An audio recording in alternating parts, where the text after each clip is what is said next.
భక్తిహీనుడు రాగానే తిరస్కారం వస్తుంది. అంటే భక్తిహీనుడులో ఏముంటుంది? తిరస్కారం ఉంటుంది. తిరస్కరించే వాళ్ళు ఎవరు? భక్తిహీనులు. అది నేను భక్తి గలదాన్ని, భక్తి గలవాడని అని చెప్పుకోవడం కాదు.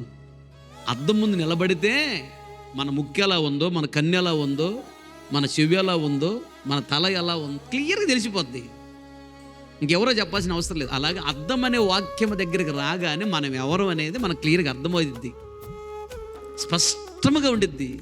అద్దం అనే వాక్యం ముందు పెట్టాడు దేవుడు. ఇప్పుడు తిరస్కరించే వాళ్ళు భక్తి లేని వాళ్ళు.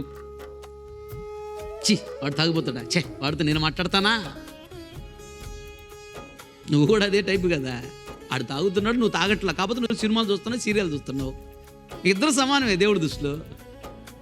ఏదైనా పాపమే కదా. ఆడు నరకానికి పోతే నువ్వు కూడా నరకానికి పోతావు. నీకెందుకు లేనిపోయిన శాపం తెచ్చిపెట్టుకోవటం అనగాక తప్పది.